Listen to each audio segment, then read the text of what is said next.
What's going on, guys? Welcome in. Let me get things figured out here for a second. Okay. You guys can hear me okay? Just give me a one in the chat there or a thumbs up. Make sure it's working okay. Give it a second here. Let some people hop on. Today, obviously, we'll go through some Q&A questions. If you guys want to get your Q&A questions answered for next live, just go ahead and use the Facebook group link down below and hop in the Facebook group. And that way you can submit your questions every week.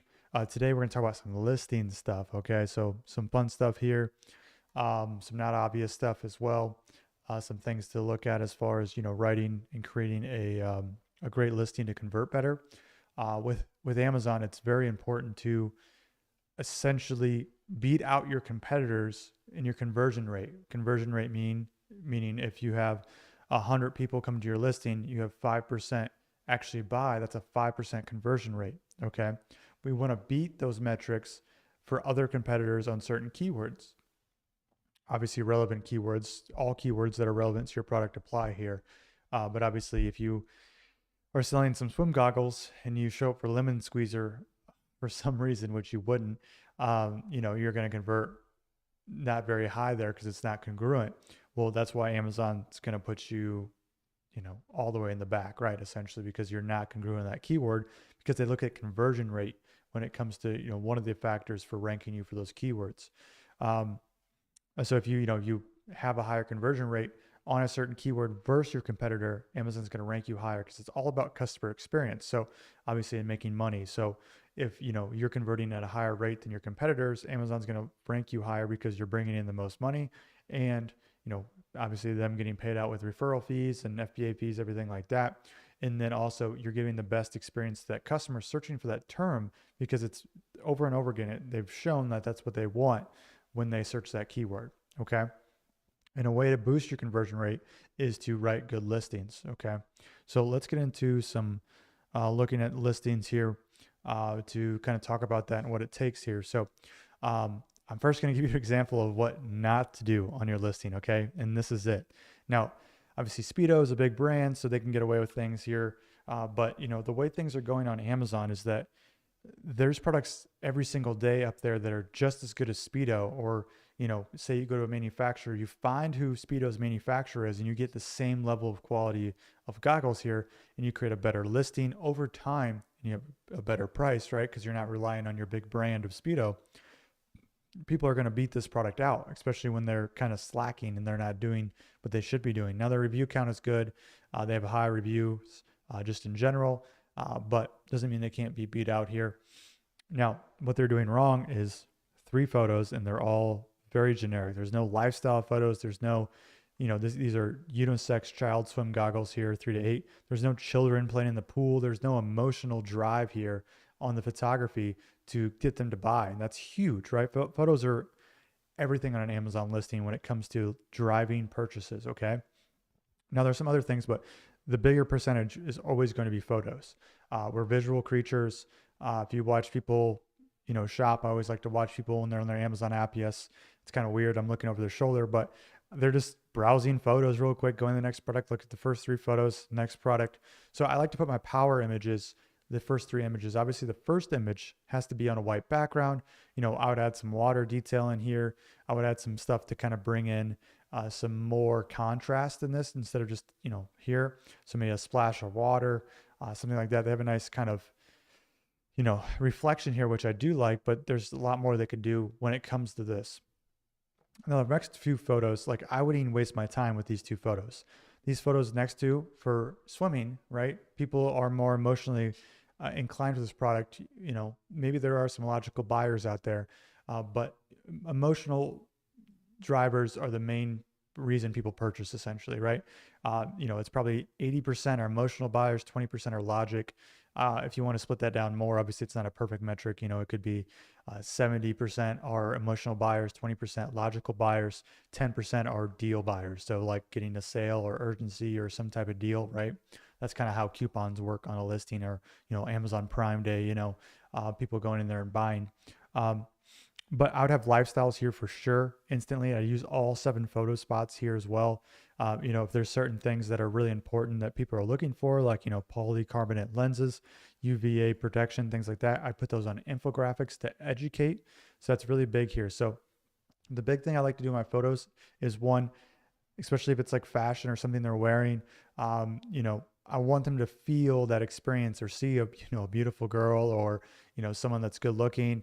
In this case, it's going to be kids. That's not a good segue because it makes me sound creepy, but I think you know what I'm saying there, right? If the parent that's buying the goggles can visualize their kids having a great time in the pool and them hanging out, on, the beach chair as their kids are, diving in the pool with these goggles, they're going to be more inclined to buy. They're going to feel that, like, yeah, my kid's going to be distracted. I'm going to read the book, get some sun, things like that, right? So, big thing here is lifestyles, of course, and then as well as the infographics, anything that's like benefit driven or more important for your audience to know about, you need to educate them. Those go on infographics, right? So there's still photos of kids with goggles, but there's going to be some type of text or bubble saying that these, there's going to be a sun in the top there, kid in the goggles. It's going to be really bright, and it's going to say, UVA and UVB lenses. So they know, like, oh, these are like sunglasses now. So you're educating them while still driving that emotional force. Okay. Now we'll look at some photos here that are better examples of that. Next, I want to talk about the title here. So they are not using so we're talking more SEO based now. So indexing, ranking for keywords. Now, this isn't, I want to make sure you guys actually can see this. It'd be embarrassing that, yeah, okay, I got the right screen up. So they can be using more keywords here to hit on more, essentially SEO to rank for, higher for things like that, right? So this is big when you first start, because Amazon's trying to look and identify like where your product belongs. Over time, sales will fix that because they'll have a bunch of sales data saying that they bought from these keywords, these keywords, these keywords. But at the beginning, it's very important to have a highly indexed title. Now, we can fill this up obviously with more keywords. There's tons of keywords they could be using for this. They also could break this up a little better, make it look, better in general. They can have, information about UVA, UVB here as well, anti-fog. And so then not filling this title is huge. Okay. So when it comes to title, I like to, in my first 5 words here, I like to have my best keywords, my best keyword phrase in this title, along with, if it's applicable, anything that separates me out. So, okay, right here I go, Speedo, unisex child swim goggles, parentheses, ages 3 to 8, right? Because I'm just hitting that target demographic. When people are searching, they can easily see, you're like, oh yeah, this is my kid's 4, right? This is perfect. I can easily see that in the title. Where it's at the end here and everything kind of blends together. It's pretty ugly. Okay. In the back end, I like to do anything that kind of separates my product again, could be the UV lenses, things like that. Or it could be just more keyword stuffing. So implementing other keywords that are related to my product and filling this out to the full ability here. Okay. Next, we have the bullets, which they just given up here, essentially. So the bullets, I like to have these benefit driven. So, if it's UVA, UVB here, polycarbonate lenses, and we know people are looking for these types of things. Well, my first part of this bullet would be, block out the sun or protect your kid's eyes, right? Kind of using fear-based a little bit, like benefit-driven statement, then a, dot, or dash saying like we use UVA and UVB blocking polycarbonate lenses to make sure your kids' eyes are safe, even on the brightest of days, brightest of days in the pool, right? So that's kind of the way I like to take it there. Again, make sure your kid, make sure your child never fogs up or something like that. These usually take me an hour or 2 to kind of brainstorm, kind of like the best way to approach these. So I don't like to just list features here. Okay. People don't buy features, they buy benefits. So I like to have my first thing be the benefit of that feature, right? So again, going back to UVA, protect your kid's eyes from sun, or, whatever I said, the first one I said was better there. That's, again, I like to write these down and actually go through it in a good way, because these ideas just kind of come and go. And then dot, then describe the feature, right? So this feature backs up this benefit, but they usually just see people don't read paragraphs anymore. So again, you want to make sure like the big things are the first words they glaze over are things that are going to invoke emotion, right? The benefit that it's causing them. Okay. And then back up that benefit with a feature later on if they do want to continue reading. Another thing here is to always keep these about 2 sentences long. Again, people don't read big paragraphs. I think that's a big mistake people make, is they'll fill these up like 4 to 5 sentences each, and all of a sudden you got like 7 paragraphs right here.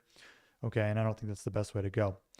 Next, we have A+ content, which this is decent, but again, it's just kind of lacking. It's not very eye-popping. I don't even see one. I see one kid here kind of swimming, and this looks like it's faked on here. Kind of a bad image, but it should be kids in the pool.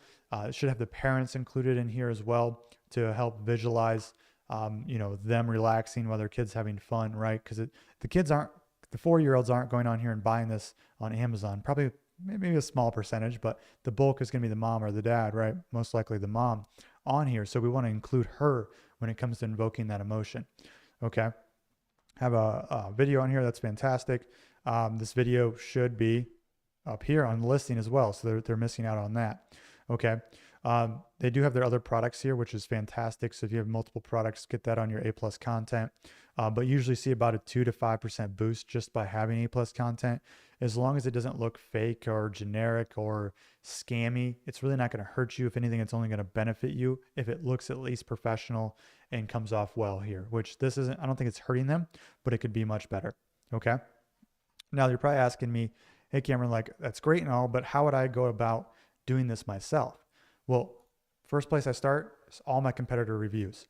What are the main benefits people are talking about on the 5-star reviews, and what are the 1-star reviews people are complaining about? Because I want to address both, right? So hopefully when I did my product research, I already did this. So I'm fixing the 1-star reviews, and I'm really trying to emphasize the 5-star reviews of what people like here, right? So if we read through some of these reviews, I purchased these goggles for my 3-year-old son's swimming lesson. I honestly didn't think he would wear them for more than 2 seconds. Okay. So if I keep seeing like, I didn't think he'd wear them, but he does, like, then I'd be like, one of my benefit driven statements or my infographics, I'd be like, goggles your kids actually want to wear, right? If this is a main thing that people keep bringing up. So that's why we're reading through a ton. I'm not going to read through, 72 of these here for you today, but that's what I personally would do if this was my product. And I want to write the listing. I would literally write down an Excel sheet all the benefits that people are talking about and really excited about, and I would sit there and tally each one, and whatever the one that comes up the most is going to be my first bullet, my first infographic. I'm hitting on that topic. Same thing with if I get 1-star reviews and I see this one thing keep popping up 72 times, like the strap didn't work. Well, I would hit on that, somewhere in my listing, depending on how many you see of those, whether that's the third bullet, second, third infographic. I'm hitting on, reinforced or this certain material or, straps that actually work, something like that, or redesigned in some way. Again, those aren't perfect examples of what to say there, but that's kind of the angle I'd take. And again, I'm sitting down for a couple hours to write these things out in an emotional evoking way, in a benefit driven way. Okay. So comfortable, cute, good for littles, best goggles for kids, and read these and go through there. Next, I'd go to the 1-star reviews here and start reading these. The sticky film on the lenses that you can't get off. Not anti-fog, wrong color, lenses scratched after drying with towel. So things like this, right? And tally those up. So hopefully that makes sense there. Going on to a listing that's a little better done here. Oops, didn't mean to click that. So we see on the hero image, they have a lot more going on there. The packaging, which brings, different colors, reflective. It's a little bit more eye-popping to get clicks here, and as well as the product fully inflated here. Next, first thing we have an infographic. 3x faster inflation and deflation. Hyperflate valve TM. Okay, so they even trademarked their technology to inflate and deflate faster. Okay, so this is huge. They must know, I'm guessing this is kind of a bigger brand here. They must know their customer, where it's like people get pissed when they can't inflate this fast or deflate it fast. It's annoying. You're trying to wrap up at the beach. You have 7 kids on your arm and you're trying to get them in the car. They're tired. They're cranky because they've been at the beach all day. Or when they're getting going, you're trying to set up your little tent or your umbrella and you're trying to get the kids all corralled. Like you want something quick, like I need to inflate this fast to push one kid off in the ocean so I can go back to whatever I'm trying to do, right? or the kids can even inflate it themselves. So this is perfect, right? Obviously this is based on, reviews and the customer, but I'm guessing they know what they're talking about here. Next, inflate, deflate 3x faster. So I don't think they need to hit on this again. I would just hit on one. There's probably other things they can hit on. Recliner, water level profile here. Again, I think there's a better way to say this. Don't feel like you're half in the water or sinking all the time, something like that, but in a more fancy way of saying it. Comfort, cooling mesh would be huge. Integrated cup holder, built-in ottoman. So I think there's certain things they probably shouldn't highlight here. So people can see there's a backrest. They can kind of visualize it themselves just based on this. They don't need to say it here. Cooling mesh, this they do want to say, but if this is something people really love, and again, as one of my benefits that really hits here, I'd probably have an infographic just about this, right? And the cooling mesh and the fabric. And I would hit on it, much in a much fancier way. And so, because people aren't reading all 5 of these bullets, like they're glancing. So I'd rather have something where I can hit on it and know they see it versus I'm going to spray 5 things here and, hope they read the whole thing. Well, 90% are not going to. So I'd hit on the cooling mesh, kind of visualize that, get it, a little bigger on the image, maybe show some almost like air conditioning, arrows and circles showing that it's cooling, things like that. Next, dimensions. So I like to put dimensions kind of last, which they did here, just because, again, if you want dimensions, that person's going to dig for it and find it, where again, 80% of the emotional buys will be up here, where that 10-20% of logical buyers will go that extra mile and look for it. Video, fantastic here. Their bullets are a little better, a little bit more in the format that I was talking about here. Okay. Inflate, deflate 3 times faster. Again, maybe put this in a way that what's the benefit of it inflating and deflating 3 times faster? You save time. Get to your book quicker. Get to sunbathe faster, or something like that, right? Again, I always hate doing this sometimes because I can't think of really good ways of saying this stuff right off the bat on top of my head. I'm sitting down on a Word doc and I'm writing these things out and getting multiple ideas down until I kind of have my perfect one. But when I have a feature that I want to benefit, I'm then listing out when I have a feature that I want to display, I'm then listing out a bunch of benefits for it. So this saves them time, saves them energy. What's that do? If that saves them time and energy at the beach, they get to relax faster. Like they get to relax quicker. Like they get to sit down faster. They get to sunbathing and reading, get to your cocktail faster, right? That would get some attention. You're like, break your cocktail out in 3 times faster. They'll be like, what? And they'll kind of read through it and be like, oh, this thing inflates, deflates 3 times faster. They have a unique patent pending way of doing this. That's awesome, right? Same thing, multi-use, like what is the benefit of it being multi-use? Durable, same thing, what is the benefit? So I hate these kind of broad terms. Like, I don't think they're very good. I think you could do so much better than this. Same thing with dimensions. Size fits all. Like that would be better even in that. It's kind of still kind of generic, but that's better where it's like, oh, I don't have to think about sizing here. They built it to fit all. Okay. So I think that they could do a little bit better. I think these are a little too long. I like to have them kind of look the same here. Maybe get an emoji in there that kind of highlights that benefit too. Draws more attention. Again, that's kind of in the gray area of terms of service with Amazon, but people have been getting away with it for years and they don't seem to care. So it's something I'm happy to take a risk on. As far as title, a little better title here. Again, I would hyphen these out, get some spaces, and keyword stuff a little bit better, right? I think that could be better as well. A+ content. So get the description. I usually take the description out if I have A+ content just because it just fills more space and can't confuse customers. So they have their brand right here, brand story, which I think is fantastic to have. Might as well have it on here. And then the A+ content here. So new hyperflate valve, 3x faster, cooling mesh. So again, they're hitting on these key benefits, which I think is fantastic. Another thing I like to do in the A+ content or even the infographics or bullets is I like to read customers' questions on my competitors and figure out like what is the most common question, right? If there's been upvotes like 72 times for a question, I better freaking answer that question in the infographic or the bullets or the A+ content or all 3 if it's that pertinent. Okay. Because a confused person doesn't buy, right? If they get on the listing, they're confused that it doesn't solve their problems or their issues or have what they need, they're going to leave. Okay. A confused person doesn't buy. So we need to be upfront and shove this in their face where, it's necessary. Okay. So I do think that's a pretty good listing here. Next we have Swimway's Gabby Dollhouse. Again, infographics here. I think it's a little too busy. But it's better than most. Okay. So we see, the kids in the pool with the mom relaxing, mom's having a good time, right? The mom's going to visualize herself in that role with the kid, and that's going to get more impulse buys here, right? Floating stays upright on its own. So that's big, right? That floats all the time. That's kind of the big sale point on this one. I think this image is it's a little gross. I think it could be better, but it gets the point across.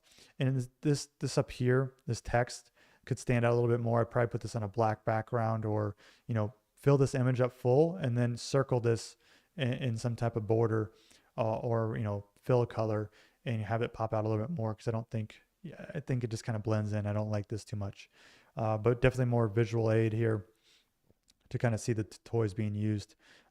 So I think there could be, room to improve there for sure. It just kind of seems low budget for a big company like this.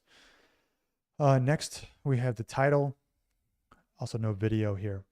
Title here is a little better using more keywords. Again, I dash this out.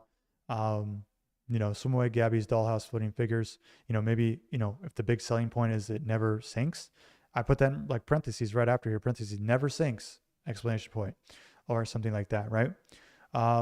Exclamation points, be careful with those. Sometimes they don't like them in titles, but you get my meaning there. Same thing, floating figures, hit on more of the benefits, like kid always knows where the toy's at, or never sinks, right? An exclamation point, and then go on to tell it about how it floats always. Okay. Same thing with all these. I think these are pretty lazy. Easy to carry. Oh yeah? Is it easy to carry? That makes me want to buy so fast because it's easy to carry. Okay, so I think these are just lazy. And then we got on the A+ content here. Same thing here, where these are pretty good. So if you guys got any questions on that, let me know in the chat there, and I'll get to them in the end. But hopefully that kind of gives you understanding of how I approach creating a listing that converts better than others. Okay, give me a second here to catch my breath. Let's see. Yep, still working here. All right, so let's get to the questions here. Get a little sip of my aspartame. I always pick the bubbly drinks on live, so I sit there and burp on you guys. It's very attractive. Okay. Q&A time here. Perry Cambo. Hello, Cameron. I'm debating whether or not to enroll my product in the Vine program. You should enroll your product in the Vine program. The product is wholesale product sold under my own listing. The product does not have my brand name attached, but rather the brand name of the manufacturer which produces them. Is it okay to enroll this product in the Vine program, or could it potentially cause issues with authenticity? Jeez, butchered that. I have to say it. Authenticity complaints. I don't know why. There's words on lives where I just blank. Complaints from Vine reviewers when they see the product's brand does not match the brand on the storefront. I'm brand registered. The fact that you're brand registered means you shouldn't have any issues. So the brand itself, are you brand registered for that product's brand in general? If so, you can get in the Vine program. If you're the only one on that wholesale page, that would help boost reviews to get you traffic faster. I don't think it would hurt to try. Brian Butcher, good morning all. Question about product details. I have a product that has two variations. When I enter the product in the product details page, it only has the availability to enter in the dimension of one product. When I go to the variation page, I'm able to select the two products, but there's nowhere to enter the additional product dimensions. I watched videos on Cameron's site about variations and even deleted my listing, redid it based on some things he pointed out. However, still having issues. If you can get the product dimensions in there, don't worry about it. Just send the product in and Amazon will measure and put those on anyways. So if you can't add those, not a big deal. Oscar Leon. So I was running some auto and manual campaigns. ACOS was going insane. Some of them 80 to 100%, even though I optimized them several times. So I turned them off completely, which I was so nervous about because I thought sales were going to go down. I I was selling 3 to 4 units per day, turning them off. And now it's been a week. I'm selling 3 to 4 units per day with profitable campaigns. So that's a good sign, right? Yeah, it's a good sign. I would just keep PPC going at some level, but if 100% ACoS is quite a bit, and if you need to bring that down, just lower your bids, right, and just spend some money, and get that ACoS down, of course. Jaina Dembo, hey everyone, looking for some help as I was charged an additional $425 today from USPTO. Our trademark's supposed to cost more than $250. Just spent my trademark last week. Now I got charged today for another $425. Is that normal? Yeah, so this actually was something I was thinking about the other day. I had a call from the USPTO for a trademark I was pushing through, and they wanted additional money. I thought first it was a scam, so I hung up on them. And then the trademark didn't go through, and then I put it through again, and I got the same call. Looked up the toll-free number. It was from the US government, and I paid that. So yeah, I should have asked more questions, but I was having trouble communicating with them because they barely spoke English. And I was confused of what that was for. So yeah, this is happening to me, and I'm not sure what it's for, to be honest. Be honest with you, yeah, that's something I'll dig into more or try to figure out from someone else that's going through the same thing that's dug through it. JJ Sanchez, 2 questions. Anyone have guidance on how to fix packing templates? The manufacturer changed how the product would be packed, which I only found out about in the inspection report. And having to update the template. I got a volume error every time. Just make a new template and then delete the other shipping one if you can and just remake it if possible. Not the first surprise change. I honestly wonder why I'm still doing this with them. Straw that broke the camel's back scenario. I did trade assurance order, but I don't know if it's surprise change to cover when it comes to cancellations. I knew it wouldn't go smoothly, but it's supposed to be this hard. It's a business. It's hard. Just learning, growing pains as you go through it. Any business you operate, you're going to have things that come up that are unforeseen. It's just kind of the attitude you have getting over these problems, right? Like every problem that pops up, just go through it with gusto, get excited. Like, okay, this is another puzzle. I'm going to figure it out. That's what business is. It's just new problem solving every single day. And if you dread every single problem that pops up, you're going to hate your life. But if you figure out and kind of change your mindset of like, okay, another problem I solve here, jump over this hurdle, I'll get one step closer and I'll beat out that guy that quit when this problem came up for that person. Okay. Dave Peters, hey Cameron, trying to add business debit as a chargeable option on my Seller Central, but getting denied. You need a credit card, man. Oscar Leon, is it common if profits amounts are different day by day if I sold the same amount of units those days?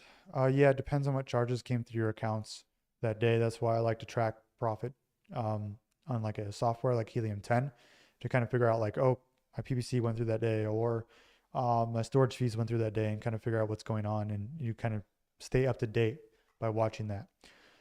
Dave Peters, my product had a 4-star rating. Checked back in the morning, changed to 3.9 without new negative or positive reviews. What's happening? They probably just weighed a certain review heavier than another one. So if they have like suspect reviews or 1-word reviews, they weigh those less than the longer reviews. So it's probably something like that going on. Keith Bennis, hey Cameron, I hope all is going well for you. Thank you for doing these, so helpful. You're welcome, Keith. A few questions, please, and thank you. Do you feel like using Vine is mandatory for a launch? Yes. 2, what is the simplest way to build a launch list? If it's pre-product launch, then it's social media, getting people on a list, getting people excited. So maybe it's a Facebook group. Say you have a pet product and you get people in there just giving value about, stay away from this plant. It's dangerous for your pet, or get these vaccinations, things like that, giving value. Then you could be like, 1 month later, like, hey guys, I'm launching a new product on Amazon. I'd love for you guys to be, the first to kind of get dibs on this and kind of support me. Here, can I get your email? Or you can just post in the Facebook group, message people there. If it's during the launch, I like to give like a PDF guide out. Maybe it's a QR code on side of your product insert. People can scan that QR code, get the PDF, get on an email list, and you can contact them later. So there's a lot of ways you can do that, but that's kind of the way I like to think about it. 3, how many videos can you have on your listing? You can have multiple. I'm not sure how many actually. That's a good question. I've seen 2 quite frequently. I don't think I've seen 3.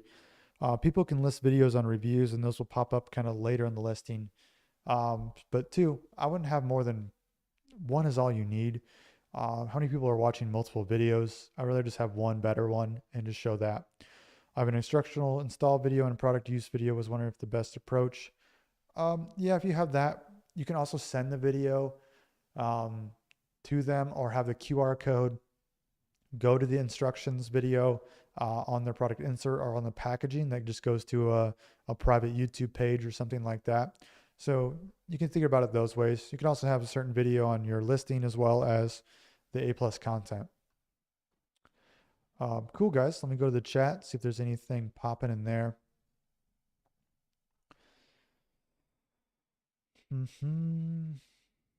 David Moeller, thanks for the video. Love it. You're welcome, man. Can you help me please get launch product, but even with PPC or over 100%, we get a lot of clicks, but not really sales. And this is why we don't get a lot of reviews of people. Yeah, it could be the things on the listing itself, right? PPC is just a product of your conversion rate. If you drive traffic but don't get sales, it's because you're not converting, right? So you need to work on your listing, work on your review count. Are you in the Vine program? Have you reached out to all your friends and family? Is there a coupon on your page? How are your photos? Things like that, man.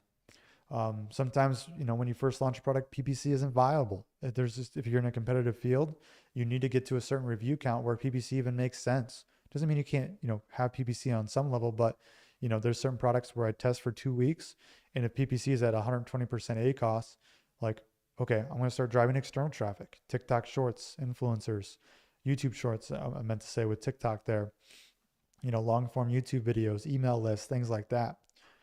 A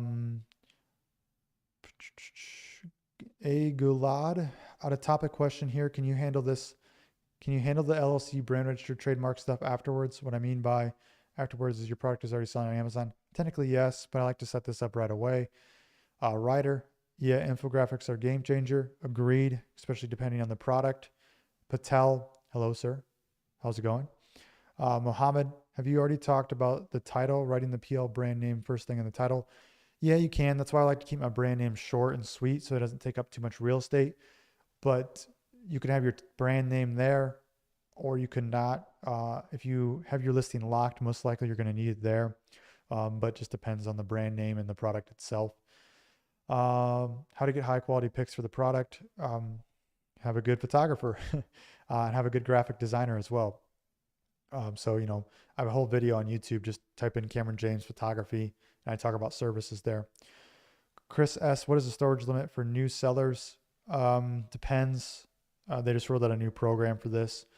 Sometimes it's 1,000 units, but I think mostly it's based on cubic feet now. So I'm not sure what exactly that number is, but cool, guys. That's it for me today. Hope this was helpful. Again, subscribe, get in the Facebook group down below with the